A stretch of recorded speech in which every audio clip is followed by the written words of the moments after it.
Good morning, everybody. My name is Ethan Yost, and today we're going to be doing a forecast discussion for November 3rd and 4th.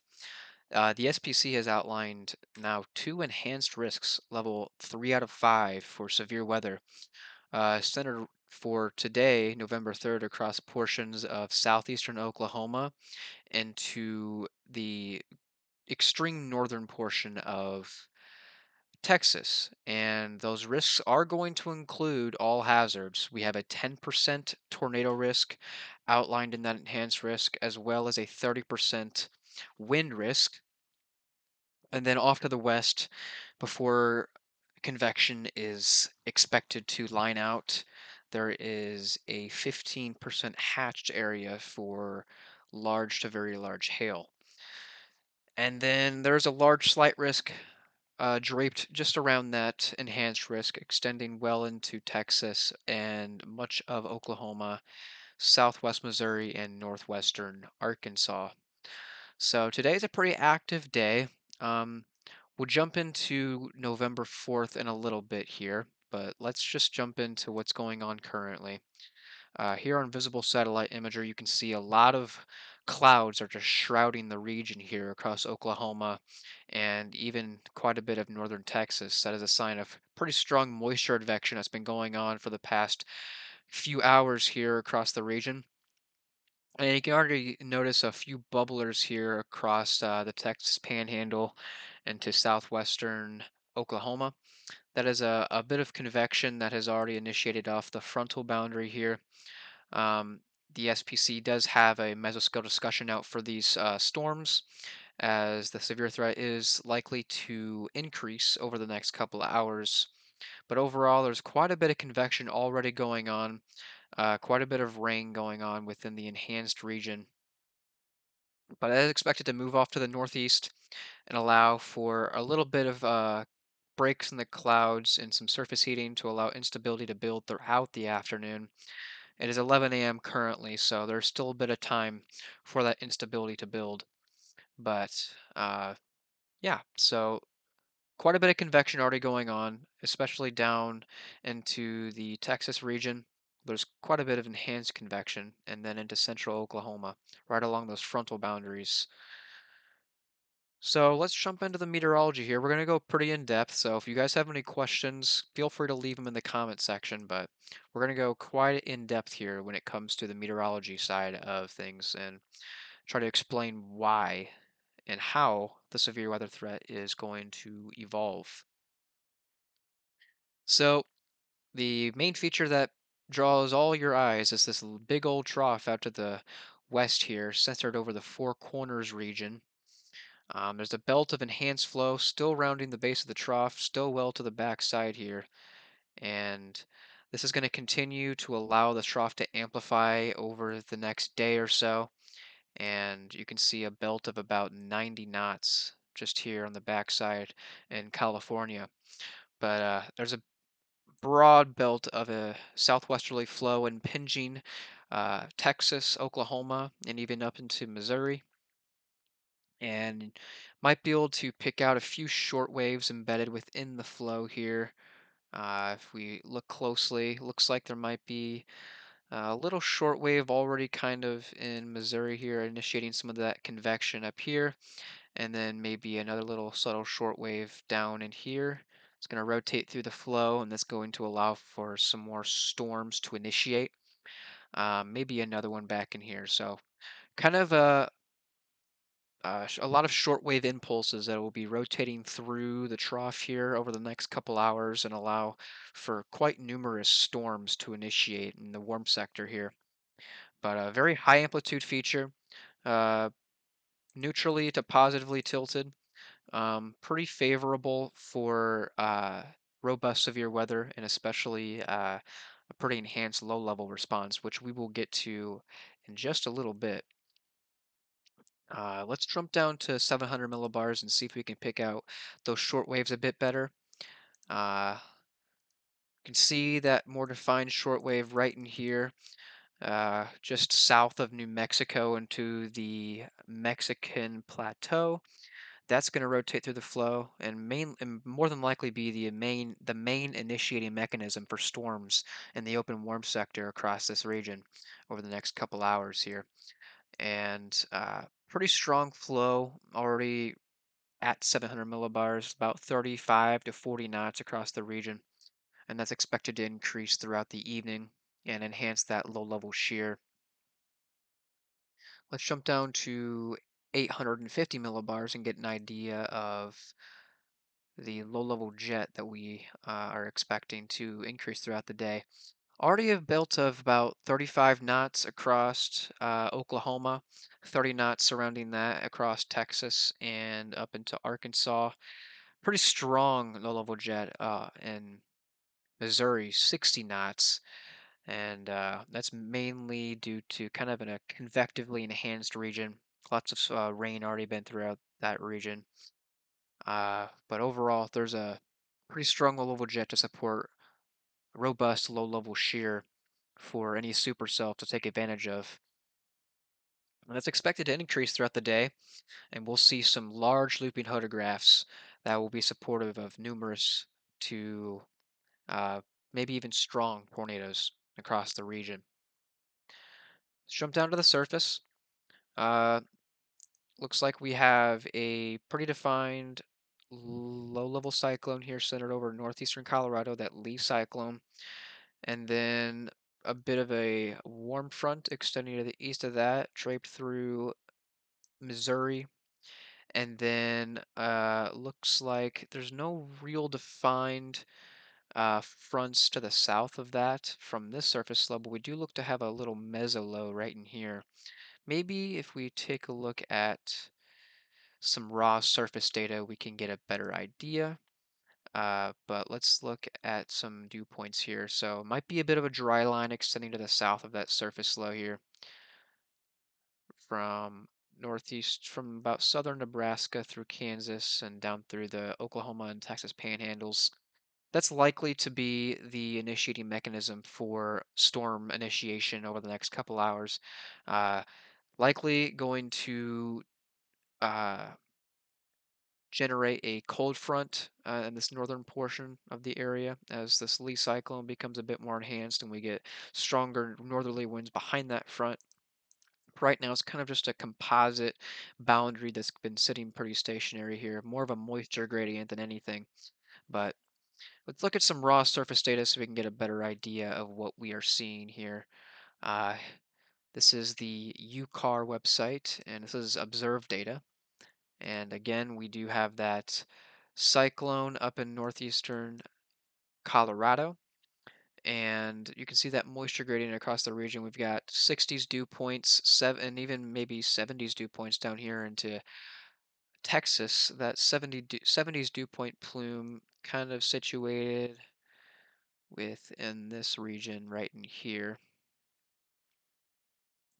And then we've got mid to low to mid 60s dew points surrounding that region, kind of extending through this region here, up well into Oklahoma here, up into southeastern Kansas and southwestern Missouri here. So pretty juicy air mass already in place, not going to be a problem for today. Uh, but nonetheless, we also see winds are quite a bit out of the southeast, and that's pretty favorable. Those backed winds out of the southeast will enhance that low level shear to support tornadoes. And so, going to want to keep an eye on how this low level wind field evolves over time. But I expect it to become more enhanced as this low level cyclone becomes uh, a bit more uh, defined and deepens throughout the day. We'll expect those winds to back even more out of the southeast and strengthen to increase that low level shear. But with that said, I think we got a pretty good idea of the current conditions on a synoptic level. Let's jump into some soundings here, some observed soundings from this morning. And let's take one from here in the Dallas-Fort Worth Metroplex region. And we can already see quite a bit of instability is already built into the region. about 1,300 joules per kilogram of mixed layer CAPE, and that is right here. And that is our energy in the atmosphere that is supporting uh, to enhance the storms throughout the day and cause a severe threat on a larger scale. And a pretty deep moist layer already as well, extending above 850 millibars. That's pretty good moisture levels, especially to the east of a dry line where you need that deep moist layer. Lapse rates aloft in the mid levels are also quite favorable over the 8 degrees Celsius per kilometer range. And then if you look off to the right to the hodograph, very, very favorable hodograph here, large looping hodograph here with that 40 knot low level jet at the 1 kilometer level here. Storm track is going to be at about 32 knots out of the west southwest throughout the day if any supercells are able to take fruition. But just I want you to notice just how much streamwise vorticity we have here in the hodograph here, and that's when you take your storm relative wind vector from your bunker's right moving storm motion straight back to the hodograph, and then you draw a horizontal vorticity vector here. And the more parallel these are, the more streamwise vorticity we have. And you can see all the way up the column, we have quite a bit of streamwise vorticity. And that's going to support a pretty robust threat for severe weather in terms of tornadoes. Large looping hodographs and lots of streamwise vorticity to support rotating supercells and very enhanced level shear. And very long photographs as well. And that's promoting about 38 knots of 0 to 6 kilometer bulk shear. So more than favorable for supercell development. Now, the only problem is if we can maintain that discrete mode. So we'll have to dive deeper into that and see if we can get a better idea. But this is a favorable look in it and of itself. Looks like Norman does not have a sounding for this morning, which is a bit unfortunate, but let's go down to, let's say, central Arkansas. It doesn't really give us a favorable look. Southwestern Missouri either. So it looks like this is really only our good sounding for today, this Dallas-Fort Worth Metroplex region. So I would expect this environment to be pretty much the same across much of the region. Uh, Considering the proximity to the central Oklahoma and also just the fact that the synoptic features are quite similar across the region as well. This is a very, very favorable look. And so, how about we jump into some model data now? And we're on the NAM model, the North American model. This is the 12Z run.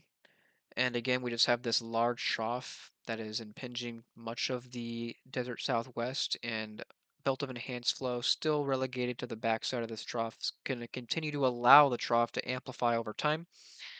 And we do notice that there's a bit of a convectively enhanced shortwave across Kansas and Oklahoma. And that's promoting much of the showery activity that we've been seeing all morning that's pushing off to the northeast and should get out of the way for some instability to build by the afternoon hours. But overall, if we put this in a loop and see how it evolves over time, that shortwave pushes off to the northeast, and we do get a few shortwaves to impinge into portions of Oklahoma by 21Z here. Here's that little shortwave just in here around the southwestern quadrant of Oklahoma. And that should be our initiating mechanism for storm initiation later this afternoon for at least more robust severe weather. As we already know, we got some storms that are already ongoing across the region here, but we'll see this storm coverage increase by the time we get this other shortwave trough to make its way into the region. But yes, so back to the NAM. Let's go a little more forward in time. And we see the trough continues to amplify throughout time and then close off by the time we get into the morning hours of Monday. But we're going to see just a multitude of shortwave impulses that are rotating through the flow here. and that's going to allow for very numerous storms to cover much of the area across Oklahoma, Texas, and possibly into Kansas and Arkansas and Missouri. Now let's jump down to 700 millibars here. Take a better look at our shortwave troughs. As we noted before on the current data, we have this shortwave trough across southern Arizona into the Mexican plateau, and that is expected to rotate through the trough here and make its way northeastward. And then by 21Z here, we can see that it's positioned well into Oklahoma and Texas. That's going to allow for storm initiation by about 21Z, at least more widespread storm initiation. And then that's going to continue off to the northeast, and we continue to see flow increase around this shortwave trough, and that's going to give a more favorable look for even tomorrow. So we'll get back into that, but for now, we're going to focus on today, November 3rd. Looking at 850 millibars, get a better look at our low level jet here. I can see it's already pretty strong, expected to uh, elongate and expand into much of Oklahoma and Texas. We can see by 0Z, it's not very robust, but then by 3Z, we see here in southeastern Oklahoma about 50 to 60 knots of flow relegated to the low level jet here. And that's quite favorable for severe weather and tornadic activity, as that's going to really increase the low level shear and allow any supercells to take advantage of that shear to generate any tornadic activity. So pretty favorable look as we go into the overnight hours, and then that low level jet starts to really expand and elongate itself for tomorrow, and we'll get into that just in a little bit. Let's take a look at some surface dew points and surface features here. Let's zoom in as well just to get a better idea of some of those smaller scale features that we were expecting. So here's 15Z, 18Z. We see a bit of a meso-low that does try to take shape here across western Oklahoma here. Could be the impetus for those backing winds in Oklahoma. And then we also see a plume, a pretty favorable plume actually, of 70s dew points that starts to make its way from the Gulf and impinge much of eastern Texas into southeastern Oklahoma, but a large swath of 60s dew points surrounding that. And we can see from that meso-low, we look to have a bit of a dry line as well. See that tight moisture gradient extending through the not Oklahoma, sorry, the Texas Panhandle into southwest Texas. And that's likely going to be the initiating mechanism for storm initiation, along with those shortwave troughs that rotate through the larger long wave trough. Going into 21Z, we see that dry line tightens up quite a bit actually, and it's situated just in here. And we'll keep that there for a minute because I want to compare the dry line to the deep layer shear vectors to get an idea of our storm mode. So if we do that, the bulk shear vectors comparatively to our dry line here, and we go forward to 21Z, we see that our shear vectors are not entirely parallel. They're actually pretty perpendicular. And that's going to be pretty favorable to maintain some discrete supercells, and especially considering we have that deep layer shear magnitudes greater than 50, 55 knots here across southern Oklahoma and northern Texas. So a pretty favorable look in terms of deep layer shear to support supercells and maintain that discrete nature to allow any supercells to take advantage of that low level shear. So pretty favorable look in that aspect. Let's take some soundings. Let's go to the surface here and go to 21Z. So let's take one across to southeastern Oklahoma here, and we'll see how this looks by 21Z. Pretty robust instability, really deep moist layer. This is about 1200 joules per kilogram of mixed layer cape, and very strong low level instability as well here. You can see about 131 joules per kilogram of 0 to 3 kilometer cape. Instability, or not instability, low level shear is a bit on the low side. A little bit of curvature on the photograph, but only about 130 meters squared per second squared of effective storm relative felicity. So nothing super robust at this point. Let's take a sounding more into Texas, that 21Z. Very much of the same, except a lot greater instability. And that's probably mainly due to the fact that there is a lot less in the way of storms and cloud cover in this region. So it's going to be a lot more surface heating, and that's going to allow a lot deeper instability to build. We have about 1,500 joules per kilogram of mixed layer cape and 3,500 joules per kilogram of surface cape. So quite a bit of instability for a robust severe threat across that region. And oops, we just know that the level shear is going to build. So let's go into 0Z and see how this evolves. Southeastern Oklahoma. We do see that curvature in the low level photograph start to enhance quite a bit.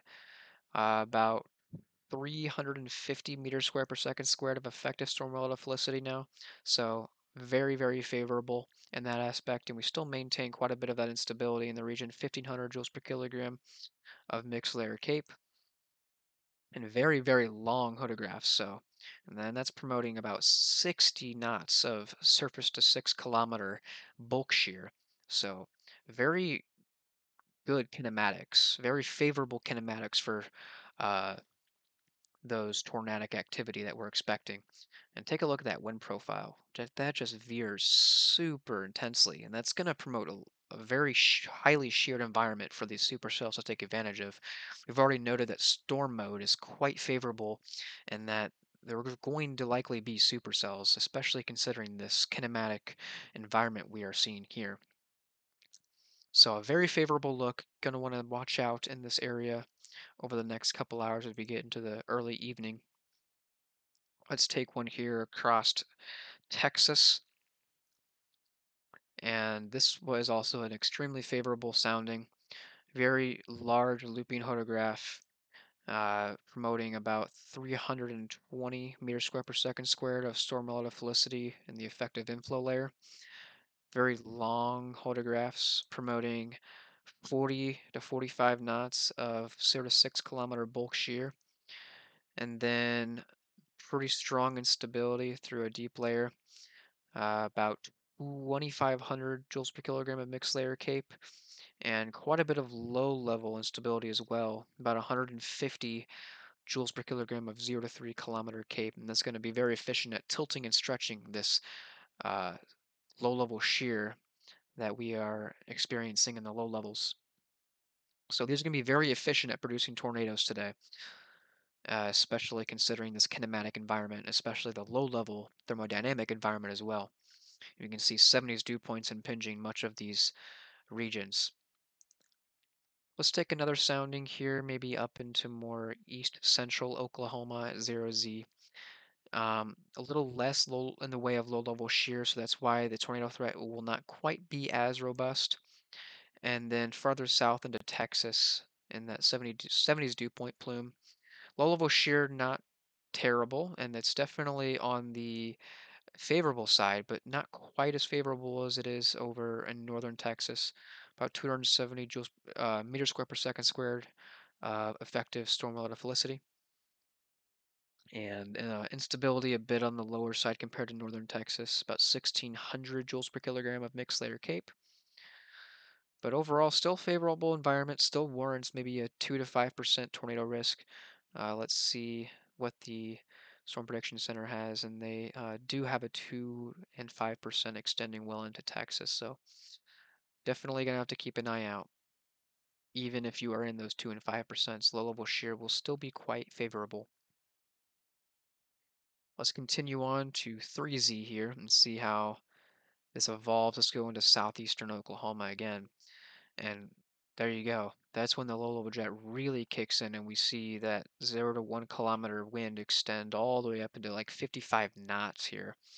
So very, very large looping photographs supportive of a very strong low level shear here in the effective inflow layer, 530 meters square per second squared of storm relative felicity. And then you combine that with some pretty strong thermodynamics in the low levels, about 75 0 to 3 kilometer cape, a deep moist layer extending up to about 700 millibars, and mixed layer cape values up into the 1500 range. So very, very favorable sounding here to support an all hazards threat, and especially as we get into the nighttime hours when that low level jet starts to increase, and we will see this environment really take shape for supercells to take advantage of that low level shear. Now that we've looked at our synoptic features and a few soundings, let's look at some cams and see how they are handling the convective trends. Let's look at that for a few minutes here. We'll look at a few of the cams, and it's already showing a bit of that convection across much of Oklahoma, and that's expected to push off to the northeast, maybe line out a bit as we get into the early afternoon hours, but weaken as it goes into a much more unfavorable environment. And then we see pretty early on, about 18Z, we get supercell development across the central Texas region and up into southwestern Oklahoma along that dry line. And that's going to track northeastward. And we will notice that's going to be pretty clustered because there's going to be a lot of storm interactions. But overall, we can still see a few discrete cells that are maintaining themselves throughout the environment here. And they'll be able to take advantage of that low level shear. And so, pretty robust signature here in terms of severe weather, a lot of storms firing, numerous storms firing, and a lot of them maintaining that discrete nature. But as these storms do line out and become an MCS, we will see that wind risk also take shape and increase into the nighttime hours. Let's take a look at the NAM 3 kilometer. The initial convection moves off to the northeast. And the NAM 3K has a pretty quick transition to a linear complex, which might be a little less favorable for strong, or not strong, but just numerous tornadoes here. Still wouldn't count them out considering you can still get pretty robust QLCS tornadoes, those mesovortices that can spin up at the leading edge of the line. But we aren't really maintaining that discrete supercell mode, so it's going to be something we want to monitor as we get into the early afternoon today. Let's look at the NSSL WRF, and it has storm initiation pretty early on as well, about 18Z. Moves off to the northeast and lines out pretty quick as well. Pretty clustered in nature, so a bit disorganized in terms of that aspect of things. We still might be able to see a few discrete supercells that maintain themselves throughout the early evening, but looks to be more of a line out as that cold front from the north starts to surge to the southeast, and we get that uh, lining out of the storms along that. So that's going to do it for today, November 3rd. We have that enhanced risk lined out for 10 for tornadoes, 10% risk, not hatched currently. I wouldn't be surprised if they do upgrade it, but for now it is a 10% with a large 5% surrounding that. 30% wind risk as those storms are expected to line out into the evening hours, and then a 15% hatched area of hail, uh, where those storms are expected to maintain that discrete nature for a longer period of time. Now, let's move on to our day two enhanced risk. And it's outlined for much of the same region, actually, still that northern Texas into eastern Oklahoma, but then it extends a little bit more north into portions of northwestern Arkansas and southwestern Missouri. And that also includes the threat for strong tornadoes here, 10% hatched area for tornadoes, and a large 5% that surrounds that, and two portions of southwest Missouri, much of Oklahoma, northeastern Texas, and northwestern Arkansas. 30% wind risk as well, as storms are expected to line out pretty quickly into the evening hours, and then 15% hail risk. So let's jump into the meteorology. We've already looked at our current conditions here, so let's just jump straight into the model data. Jump right back to the NAM, and we'll start at 500 millibars and zoom right back out. All right, so let's jump through the day on Sunday and get to Monday morning. So this is Monday at 12Z. We see the upper level trough starts to close off, and that enhanced flow starts to round the base of that trough and start to eject into the southern plain sector. We see a few short waves that are rotating through the flow as well, and that a belt of enhanced flow gets to the eastern quadrant of that upper level trough and allows for quite a bit of warm, moist advection into the region. Pretty favorable in terms of the kinematic side, pretty robust and to allow for a bunch of storms to fire up, but a bit unfavorable when it comes to storm mode if you are looking to see tornadoes, if you're a storm chaser. Um, Very meridional flow on the eastern side of the trough, which would be at least in terms of how it's oriented with respect to the cold front, it's going to be pretty unfavorable for to maintain that discrete nature of supercells. Now, I would expect that the initial threat will be discrete supercells, and that we still could see some embedded supercells in the QLCS, but this meridional flow at 500 millibars is signaling to me that storms are going to line out pretty quickly, as it's going to be line parallel to that cold front. And so storms will have more residence time and grow upscale and become more of a QLCS. And so that's going to be unfavorable for any long-term discrete supercell environment. Moving down to 700 millibars to get a better idea of any shortwave troughs. Let's look here and zoom in. Let's go into the central plain sector here. So, moving through Sunday into Monday morning, this is 12Z. I would expect quite a bit of convection to be already ongoing by the time we get into the morning hours, as we see quite a bit of shortwave troughs already making their way through the region here. Here's one already in Missouri, so probably a lot of convection up in here. Probably going to limit the instability that can build up in here. And then looks to be another short wave, maybe right in here. So probably some more storm activity. But then if we zoom out a little bit or just go forward in time, we will see another robust short wave that makes its way into the region right in here with quite a bit enhanced flow rounding the base of that. So it's going to be our main initiating mechanism for storm initiation. And that's going to be at about 21Z Monday. So we'll probably see the storm coverage increase around that time, but I would still expect quite a lot of showery activity in the morning hours, especially in Missouri. So we'll see instability not quite be able to reach its limit up there, as there'll be a lot of cloud cover and limit surface heating, and not allow that instability to quite build like we would expect in this sort of kinematic environment. Coming down to 850 millibars, pretty strong low level jet as we talked about for today, and that's going to continue through tomorrow. Get into 12Z Monday. A lot off. It's pretty off to the east, but then we see by the afternoon hours it becomes pretty expansive and increases quite a bit. As we get into 0Z Tuesday.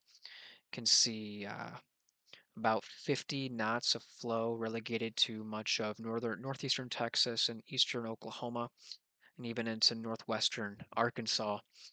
And that's going to promote a lot of low-level shear, much of the same as today. And then the about 35 to 40 knots extends up into Missouri, so still warrants a bit of a low wind risk for tornadoes, but definitely not as robust as down here in the southern plains sector. Let's come to the surface. We're going to look at it from this aspect and see how the low-level cyclone evolves, and it does we do see that mesolow take shape down in here across much of southwestern Oklahoma. And we pull out our pen here, we can draw out some of the fronts. We do look to have a cold front that is extending up from the northern plains and Midwest region down through here. So that's going to be our main initiating mechanism for storm initiation across much of this region up in here. But then we're going to also have that dry line that extends from the south of this low. It's going to allow for storms to also fire up in this region. So pretty complex surface pattern that's going to evolve through tomorrow.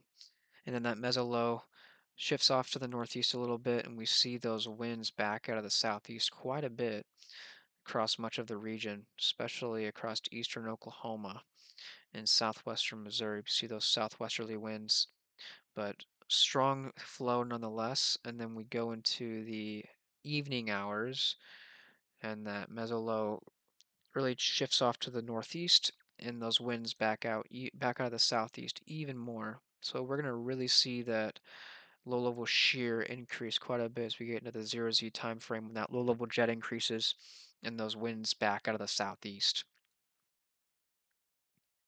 Let's take a look at how our moisture profiles are going to evolve over time as well. So let's look at some dew points at the surface. And going through Sunday into Monday, it says 12Z. You can see a large pocket of dew points just cratering across this region, and that's kind of what we were expecting. We were expecting that initial shortwave impulse that was rotating through the flow to promote a lot of showery activity, and that's going to likely preclude any super enhanced severe weather threat, as it's not going to allow instability to build as much as we would expect. And so that's kind of the reason why we're seeing this cratering of dew points across Missouri. Moving into the early afternoon hours here, see a plume of upper 60s dew points and even lower 70s dew points making its way into the southern plains sector here. By 21Z, we can see more defined surface features. Here's that dry line right in here across southwestern Oklahoma and just west of the Dallas-Fort Worth Metroplex, and then that cold front extending off to the northeast here. So those are going to be our initiating boundaries. Robust moisture going to allow for quite a bit of instability to build as well. So let's take some soundings here. Let's take it one at 21Z here across southeastern Oklahoma. And this is a very, very, very favorable look. So the kinematic environment, very good on the synoptic scale, but this mesoscale features on the sounding just show an even better picture. 70s dew points at the surface, so 77 over 70 here in southeastern Oklahoma. Deep moist layer extending to about 700 millibars and very fat cape as well. So that's promoting about 1700 joules per kilogram of mixed layer cape here, and also very fat cape in the lowest 3 kilometers. So 130 joules per kilogram of 0 to 3 kilometer cape can be very efficient at tilting and stretching any of that surface vorticity and low level shear. And then off to the hodograph, large looping hodograph, very elongated, and it's promoting about 280 joules per kilogram, not joules per kilogram, meters squared per second squared of effective storm out felicity. So very, very favorable sounding. And also I want to take note of these super low LCLs. So environment is very primed for tornadic activity across this region. Let's back out of this and go to northeastern Texas here. Looks like there's going to be a lot more in the way of cloud cover in the mid levels. Let's see how that evolves an hour prior. So here's an hour prior to that. A lot of the same for the thermodynamic environment, and then a little less low level shear in the early afternoon, of course. And as we get through time, we will see that low level shear really increases by the time we get to 0Z. Here's those large looping photographs as we keep talking about here. And storm motion is going to be out of the southwest, moving at about 30 to 40 knots. Super low LCLs and very good 0 to 3 kilometer cape to support that tilting and stretching of low level vorticity. Let's go to 0Z for southeastern Oklahoma. Again, very much the same. Very large looping photographs, large instability, very deep moist layer, and low LCLs to support a very hazardous threat for tornadoes. 3Z, let's go up into northeastern Oklahoma. Uh, these soundings are just quite insane. Very, very large instability. 600 joules per, 600 meters squared per second squared of storm electrophilicidity. That is just insane. Very, very bad for any people in this region. If any discrete supercells can maintain themselves. Going into southwest Missouri, instability would probably be in the meager side, in which very true, very meager into Missouri, but that low level shear is just quite robust. So we're gonna have to still keep an eye on that, see how the environment evolves throughout tonight into tomorrow morning, see if we get as much rain as we're expecting, and if we see that come to fruition, still see this quite weakly unstable environment. So it's going to kind of preclude a more enhanced tornado threat up into Missouri. Northwestern Arkansas, again, very large looping photographs, deep moist layer. Instability a bit on the meager side as well, probably a sign of a lot of showery activity throughout the day as well. So instability is probably going to be the most limiting factor here. Low level shear, not going to be a problem as long as these models are not indulging on that aspect, but very favorable look nonetheless. So let's look at some cams again and see how this is evolving over time. Here, let's look at some reflectivity. Look at how that's handling the convection through tomorrow. And we do see storm initiation along that boundary here, that cold front and dry line by early morning hours. Again, lots of storms already in Missouri, and those are going to continue throughout most of the morning hours. There's that showery activity just to the northwest of Oklahoma City by early afternoon, and then more robust storm initiation by the early afternoon hours. And we can see there's a lot of discrete supercells maintaining themselves in this environment, so that's not going to be a good sign in terms of this region, considering the kinematic and thermodynamic environment. And a lot of rain up in Missouri, probably going to be a pretty enhanced flooding threat. But overall, a lot of rain kind of just pummels this region and not allowing any instability to build too much up into Missouri. And we can see eastern Oklahoma stays pretty rain-free throughout the day, and it's going to allow that instability to build quite a bit throughout the early afternoon hours. Looking at the NAM 3 kilometer, a lot of the same thing as we get into the morning. Lots of rain up into Missouri, so going to limit that instability to build throughout the daytime hours. Not as much rain in Oklahoma in the morning hours. And then we get some discrete supercells to initiate off the dry line here by 21Z. So pretty bad luck in terms of severe weather. And then looks like it lines out pretty quickly, but there is embedded supercells in this line that are going to preclude a less hazardous tornado threat. So discrete supercells will be maintained through a long period of time, and with that kinematic environment, very dangerous situation throughout most of this time period. So that's going to do it for this video. Uh, Enhanced risk level 3 out of 5 for portions of Oklahoma and Texas. Large slight risk surrounding that.